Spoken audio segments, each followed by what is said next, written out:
Hello and welcome back to bottom tier 1999 playthrough, where we're using the worst weapons and vigors available to us in Bioshock Infinite for 1999 mode. So what are the worst weapons and vigors? I'm going to be able to use the Broadsider, as you can see here. The Heater, which is a shotgun variant that kind of sucks. And we can also use the Burstgun, which is essentially like the carbine, but terrible.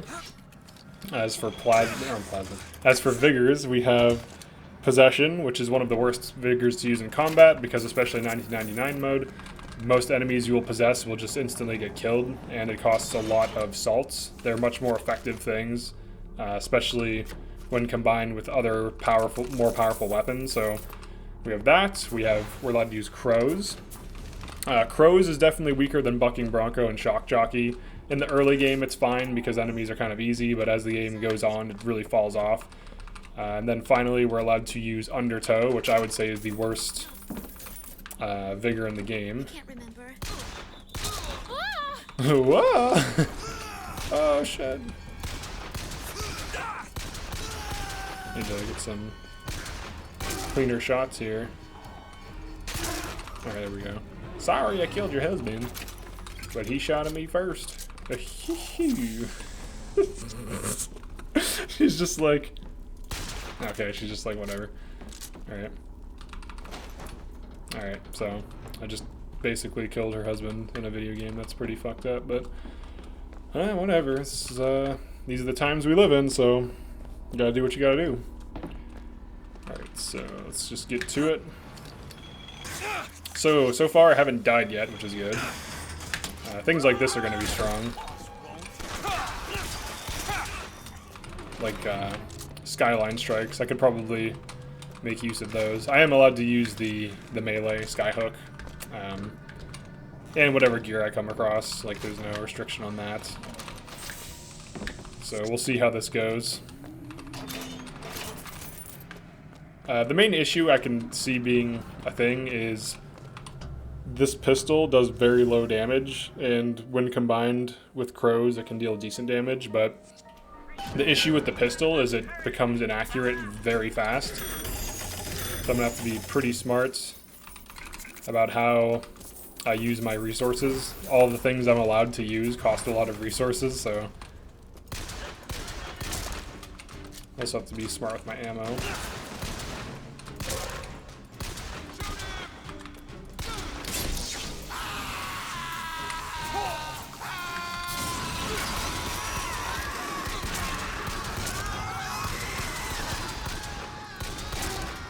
Okay, that's so far so good.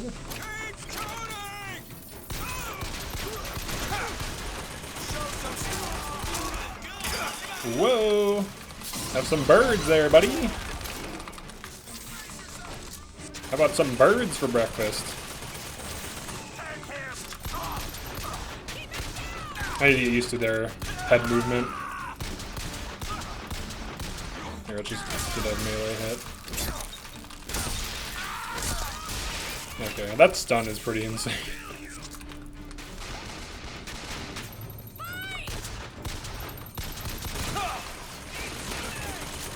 Alright, we'll just do this.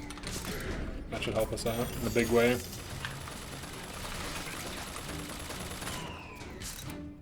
I'll just let them... No. Can you shoot that, please? Thank you. So this is how Possession can be good, if you use it on powerful enemies. Then once he dies, I'm just going to kind of flank him. Or not. Alright. So until I upgrade Possession, it's just going to burn through my salts, but in these early fights, I'm not expecting it to be too much of a challenge just yet, so... I did just beat this game on 1999 mode again. I've beaten it on hard a few times, and 1999 mode. Technically twice. I got to the very last mission and then I just forgot I was playing it and just stopped playing it. But I completely rebeat it recently. So, yeah. It's fun. It's a fun game. It'd be cool if there was another difficulty mode, like after 1999 mode. Even if it just like adjusted damage scaling, that would be cool. I would play that. Let's see what we got going on here. Some coins. So far I actually do like this pistol. Like, it's kind of satisfying to use. But obviously, once I get to harder enemies, we'll see how it performs. What do you have? Crow aid trap.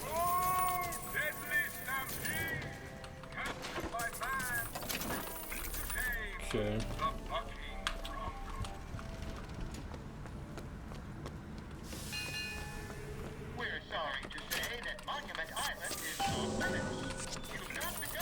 I do like this game because it has, like, exploration, and I mean, it's a lot like how Doom 2016 is, where you have a big arena fight, and then you go explore for items, and I think that's a pretty good format.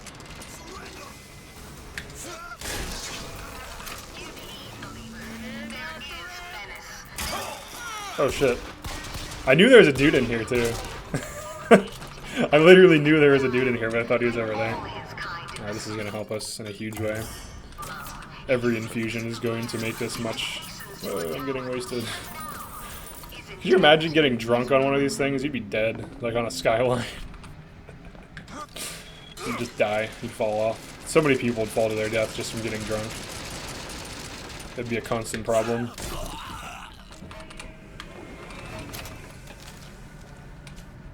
Oh yeah, I gotta clear this. Gotta clear the way here.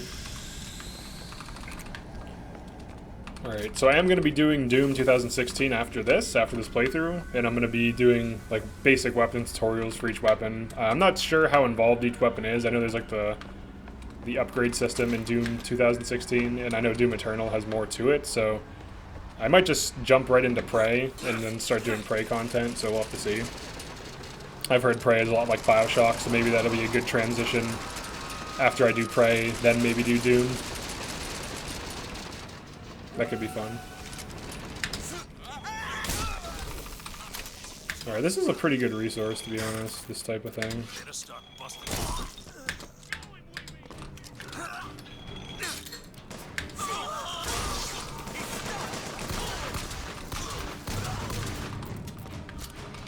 Skyline strikes might be one of the main ways I conserve ammo and just deal with groups of enemies.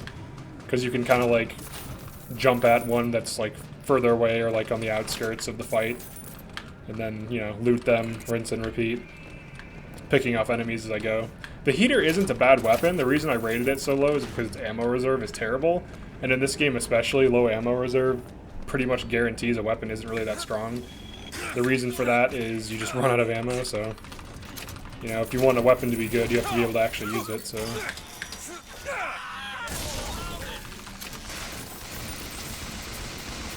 Might as well use this just to not take damage.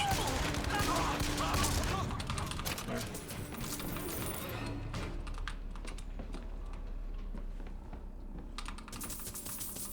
Let's see what we get. Oh my god. Oh my god, that's lucky. Oh, that's so lucky, dude. Melee kills give health. I'm equipping that. That's huge. That's like one of the better items you can get.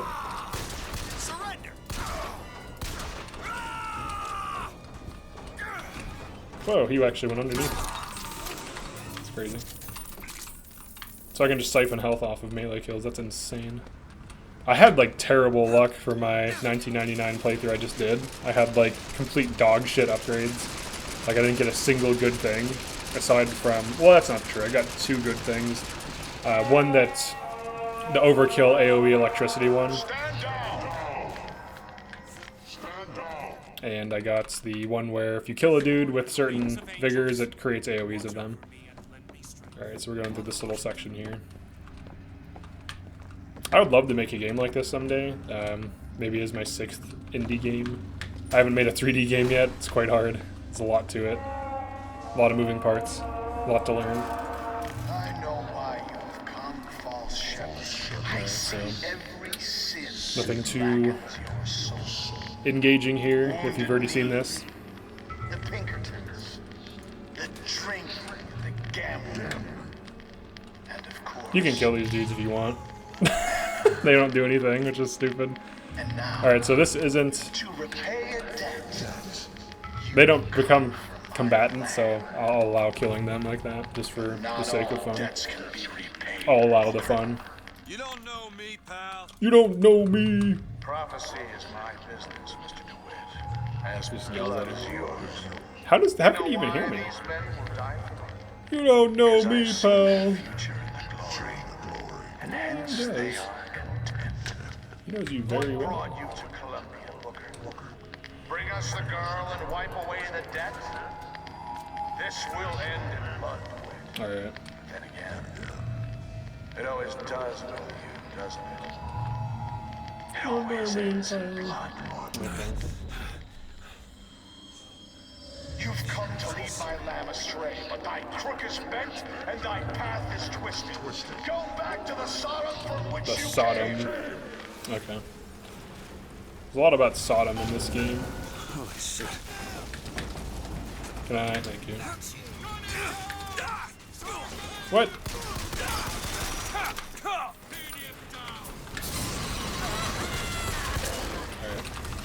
I thought I skyline strike that dude, so I was really surprised when I just landed next to him.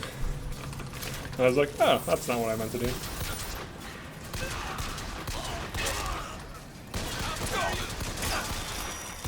Okay. I probably should be playing like that. I'm just like standing there shooting them like an idiot. Like, hey, I'm just gonna stand out in the open and shoot you. Is that cool? Alright. Time for the fun part.